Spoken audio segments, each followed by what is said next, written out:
Ce matin, on termine et finit notre série Exode. Et vous vous rappelez, j'avais dit que l'exode, c'est sortir, c'était comme c'est sortir de ce qu'on faisait. J'avais mis aussi le thème Ecclésias qui venait de ek et kaléo qui veut dire appeler hors d'eux. Et on avait défini l'exode comme on sent dans notre vie qu'il y a une autre étape qui se prépare. On sent que Dieu nous appelle à vivre quelque chose d'autre. Et ça bouillonne en nous et on ne sait pas comment le trouver. Et alors on va chercher Dieu, on lui demande de vivre notre exode. C'est comme quand j'ai quitté l'Afrique, c'était mon exode. Et depuis, je vois que le Seigneur, à chaque année, chaque 3-4 ans, m'amène à une autre dimension pour le connaître. Pas simplement des dimensions de réussite, mais de profondeur spirituelle, dans laquelle le Seigneur m'amène pour pouvoir le vivre. Moi, j'ai envie de parler ce matin, et c'était mon thème, c'est de parler de la puissance de Dieu. De la puissance de Dieu lors de notre exode. Il décide de nous montrer sa puissance lors de notre exode. J'avais préparé une prédication bien écrite, tapée, envoyée au truc, mais ce n'est pas celle-là que je vais faire. Ce matin, en me levant, j'ai décidé de changer.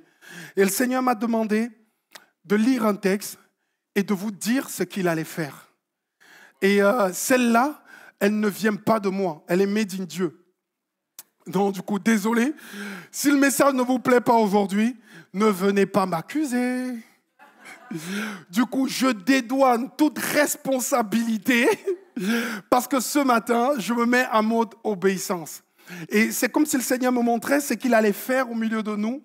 Et je disais à Dieu, que puis-je face à ton projet, face à ce que tu as envie de faire, face à ce que tu as envie de mettre en place. Et ce matin, vraiment, ça nous concerne. Ça touche notre vie, ça touche notre famille, ça touche ce que nous sommes dans notre exodus que nous vivons ici depuis que nous sommes à Toulouse et que vous vivez depuis que vous êtes à l'église à Rencontre.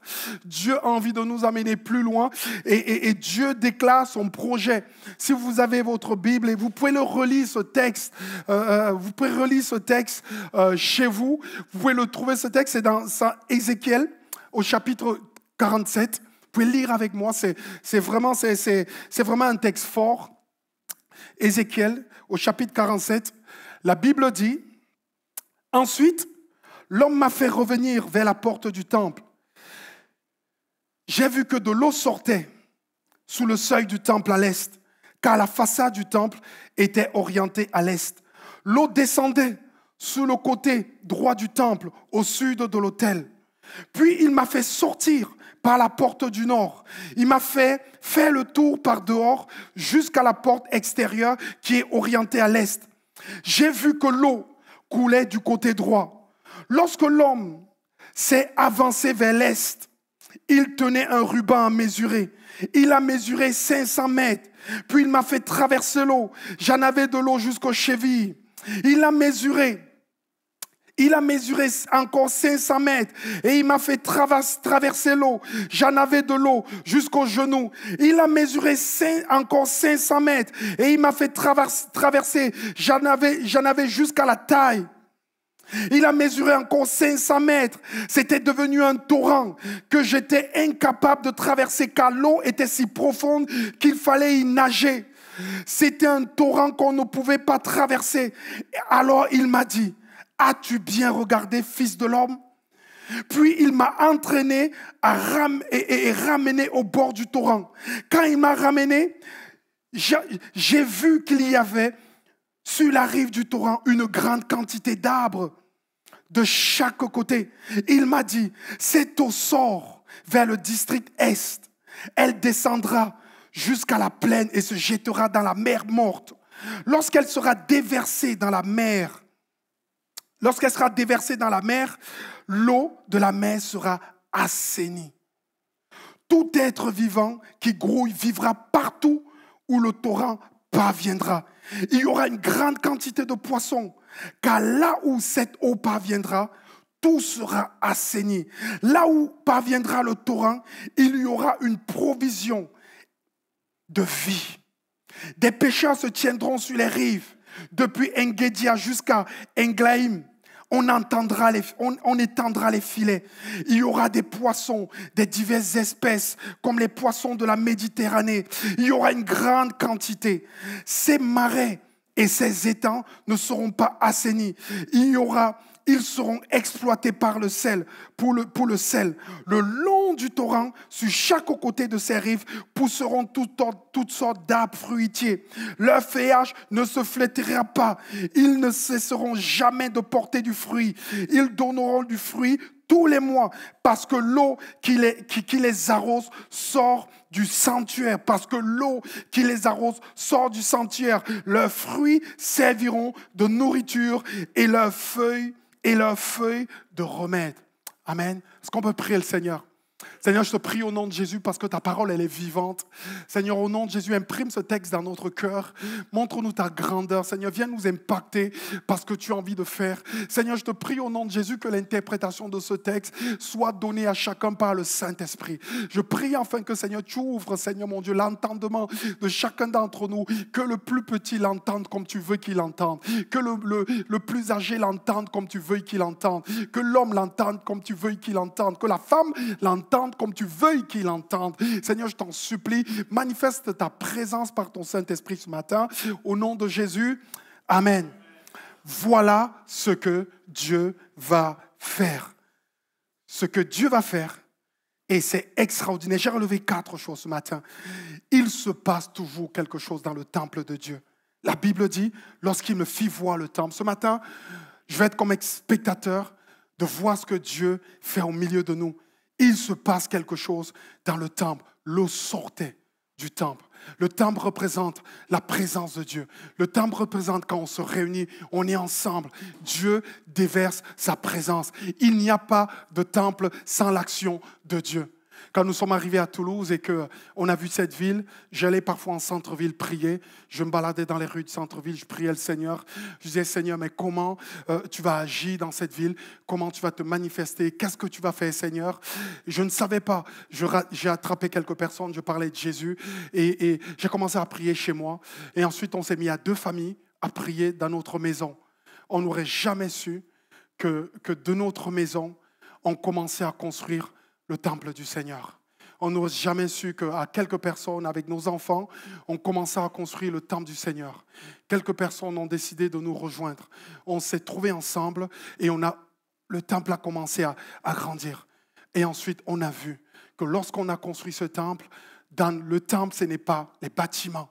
C'est les cœurs qui se tournent et qui mettent Jésus au centre. C'est ça le temple de Dieu. Dieu, lui, vient habiter là où son nom est élevé. Il n'habite pas des temples faits de mains d'hommes. Il vient parce que sa présence est invoquée. Et on a vu que dans le temple que Dieu est, l'eau a commencé à couler. Et l'eau sortait de nos réunions de prière. L'eau sortait de nos moments où on passait ensemble. L'eau sortait, l'intelligence, la sagesse, on sentait la douce présence de notre Seigneur. Je bénis le Seigneur pour cela. Je bénis le Seigneur pour cela, pour tout ce que vous êtes devenus en l'espace de 2 ans et demi. Mais je suis en train de me dire, Dieu me dit, mais regarde ce que je vais faire. Il y a de l'eau dans le temple.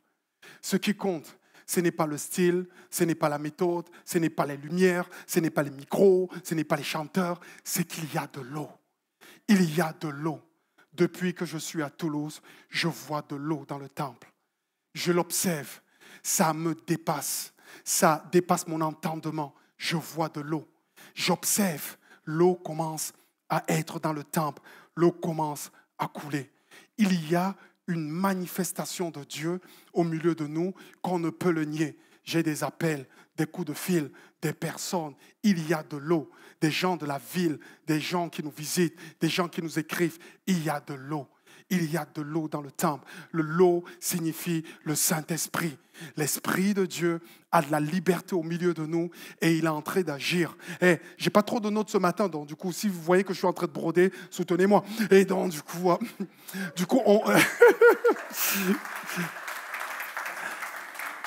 on sent, on pressent, on voit que ce mouvement ne vient pas simplement d'une imagination d'un humain. Moi, je n'ai jamais choisi de venir à Toulouse. C'est le Seigneur qui m'a dit d'aller. J'ai jamais choisi m'installer où je veux. C'est le Seigneur qui a dit allons. Que ce soit moi ou la famille Miller, ils n'ont jamais choisi. Mais dès qu'on s'y est mis, on a senti. La nuit, je me lève, je vois l'eau couler. La journée, je vois des gens, je vois l'eau couler. Les visites que nous faisons, on voit l'eau couler. Les idées que nous avons quand nous prions, on voit l'eau couler. Il y a de l'eau dans le temple. Il y a l'Esprit qui agit dans le temple. Est-ce que tu le sens ce matin? Il y a le Saint-Esprit qui se manifeste. Il y a de l'eau qui coule. Ce n'est pas humain, c'est divin.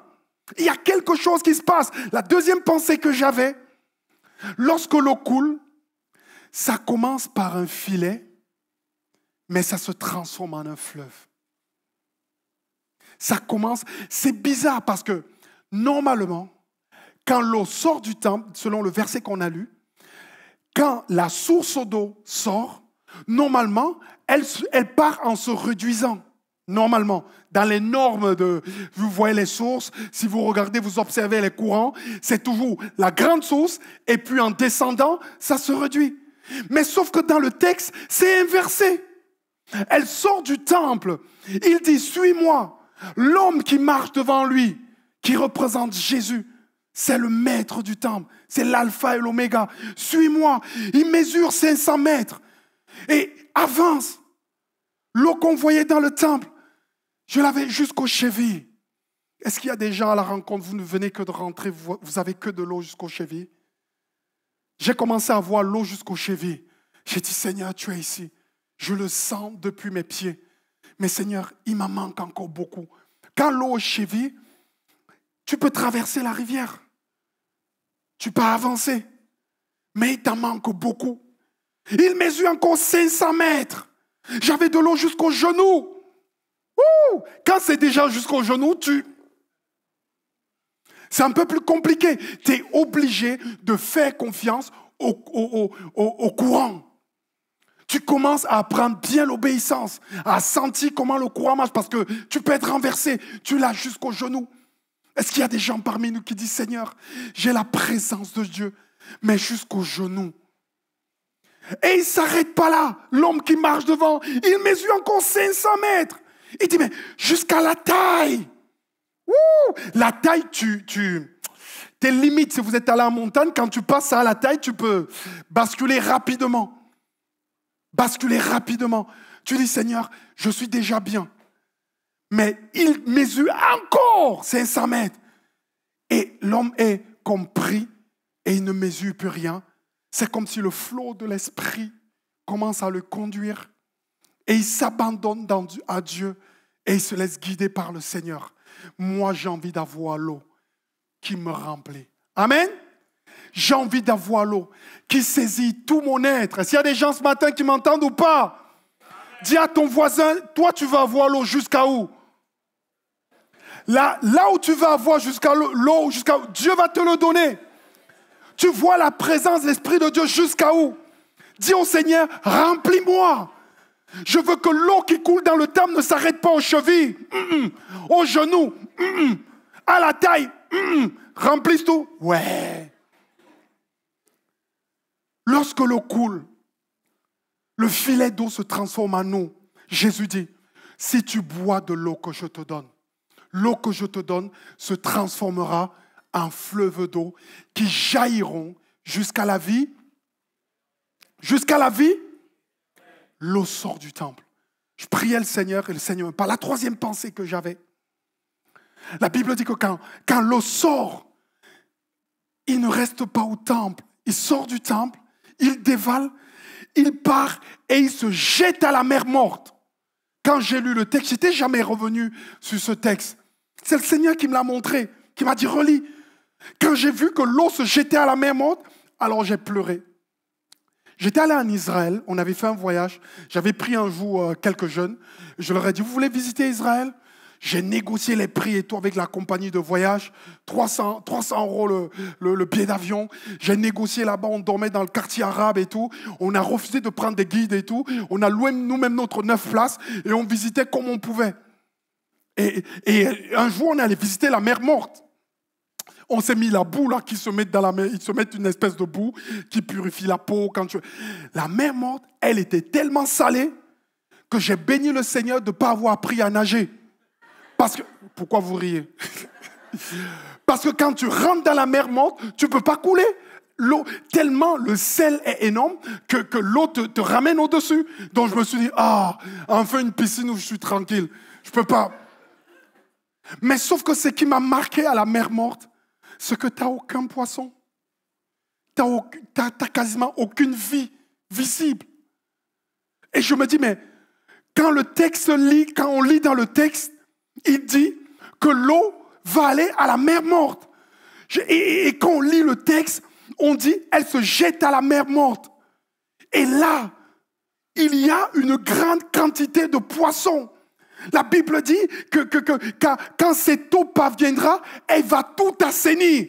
Même la mer Morte qui n'a pas de vie. Et je me dis que l'eau que Dieu met dans son temple ce matin, même si ta vie, même si la vie des gens qui habitent Toulouse est comme la mer Morte, même s'il n'y a plus de vie, même s'il n'y a plus d'action, même si c'est difficile, si on t'a brisé, si tu as été battu, frappé, même violé, écrasé dans ce monde, mis de côté, si ta vie est comme la mer Morte, l'eau qui sort du temple va tout assainir. Amen.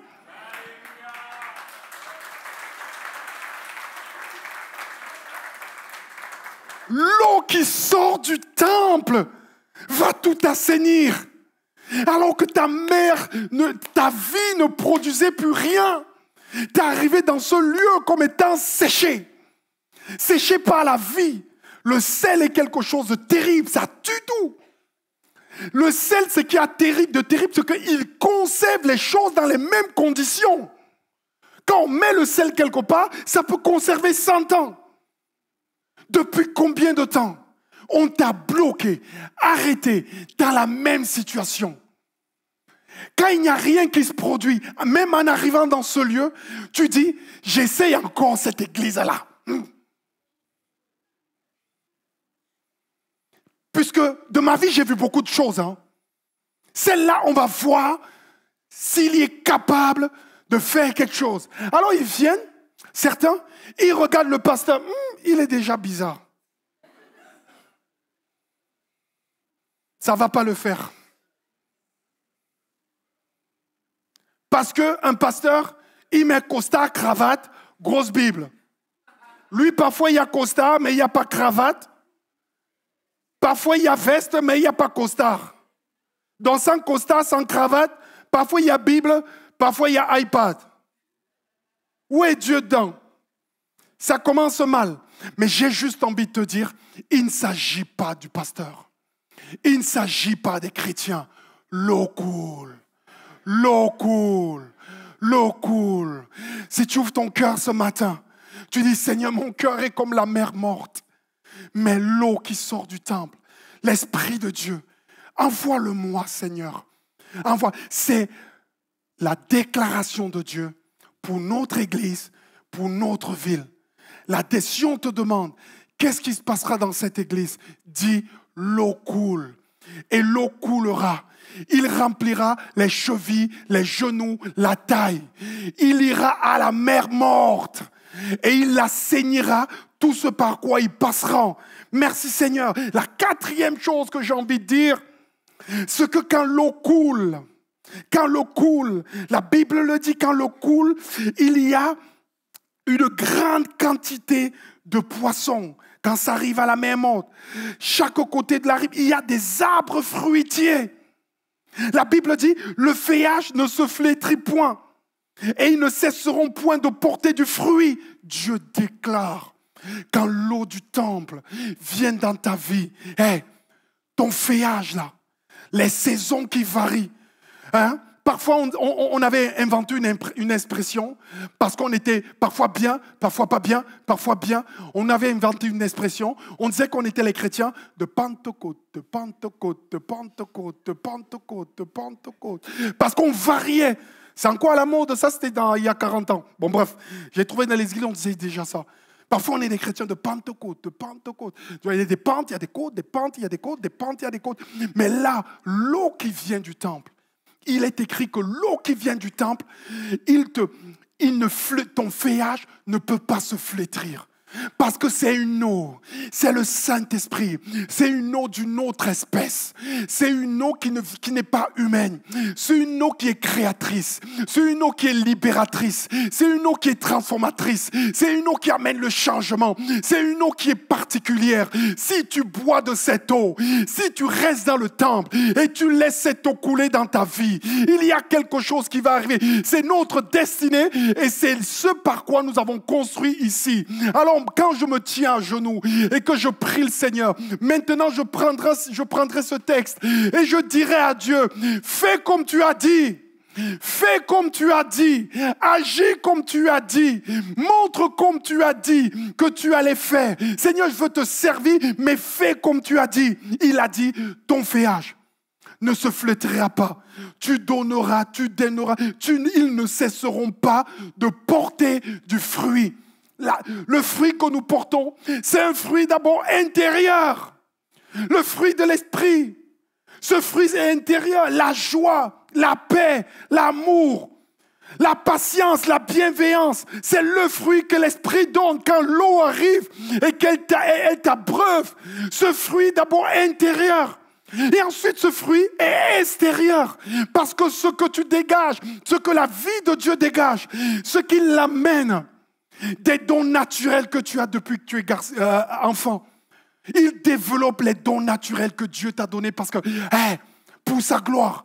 Et ensuite, il vient aussi avec des dons surnaturels, des choses qui appartiennent à l'esprit, esprit de connaissance, de guérison. Tu imposes la main aux malades, ils sont guéris. Tu as des pensées pour les gens, tu les aimes, tu sais ce qui se passe, tu comprends ce que l'esprit veut faire. C'est ce fruit, un fruit intérieur, un fruit extérieur, un fruit dans ta maison, de l'abondance, de la bénédiction au travail. C'est tout ce fruit que nous produisons parce que l'eau vient du temple. J'aimerais terminer avec ce passage qui est extraordinaire qu'on retrouve dans Apocalypse verset 22, c'est du même Maccabi. Au verset 1, il est écrit, puis il me montra le fleuve d'eau de la vie, limpide comme le cristal qui sortait du trône de Dieu. Le temple, c'est là où Dieu habite. Ça sort du trône de Dieu et de l'agneau. Au milieu de la place de la ville et entre deux bras du fleuve se trouvait l'arbre de vie qui produit 12 récoltes. Il en donna son fruit chaque année et ses feuilles servent à la guérison des nations. Ses feuilles servent à la guérison des nations. Est-ce que nous ne sommes pas dans la Healing Home? L'eau qui descendra donneront des fruits. L'eau servira à la guérison des cœurs, des vies brisées, même s'il y a des mères mortes. La guérison des nations. Il n'y aura plus de malédiction. Le trône de Dieu et de l'agneau sera dans la ville. Des serviteurs rendront un culte, une célébration à notre Dieu. Ce matin, ce que j'ai envie de dire en finissant, est-ce que tu es d'accord avec un projet qui ne vient pas de toi? Est-ce que tu es d'accord avec le projet de Dieu pour ta vie? Est-ce que tu es d'accord avec le projet de Dieu pour l'Église? Est-ce que tu es d'accord avec le projet de Dieu pour la ville? Est-ce que tu es d'accord avec le projet de Dieu pour ton Église? Ce n'est pas toi qui vas faire. Dieu a décidé de nous bénir. Dieu a décidé que nous produirons du fruit. Dieu a décidé que là où il y aura la mort, il va assainir. Là où il y aura le péché, il va libérer. Là où il y aura l'esclavage, il va délier. Là où il y aura des chaînes, il va briser et casser. Parce que l'eau qui sort du temple est pour nous. Est-ce que tu veux? La femme samaritaine a dit quelque chose. Elle a dit à Jésus, quand il lui a dit, si, bois de cette eau, il a dit, Seigneur, donne-moi cette eau. Donne-moi cette eau. Elle est pour moi. Seigneur, je ne peux pas partir de ce lieu. Je ne peux pas. On sera béni. C'est le projet de Dieu. Ça ne vient pas de moi. Que je sois là ou que je sois pas là, Dieu fera ce qu'il a décidé. Et il a décidé, dans son amour, de nous bénir. Il y a quelque chose qui va dans les semaines venir et qui va prendre place dans ta vie. Il y a quelque chose qui va venir t'impacter. Il y a des chrétiens, tu as de l'eau jusqu'à où? Évalue ce matin. Est-ce que l'eau reste encore dans tes chevilles seulement? Est-ce que la sécheresse a fait passer l'eau des genoux et redescendue dans les chevilles? Est-ce que tu avais de l'eau sur la taille et maintenant ce n'est plus sur la taille? Est-ce que tu étais immergé par Dieu? Maintenant tu sens, dis Seigneur, j'ai besoin de toi. J'aimerais qu'on puisse prier ce matin. Là où tu es, incline le front, commence à prier. Demande à Dieu sa grâce, sa présence. Seigneur, je te prie au nom de Jésus, afin que tu bénisses, Seigneur, ton peuple ce matin. Seigneur, agis puissamment. Glorifie ton nom, Seigneur, au nom de Jésus. Amen.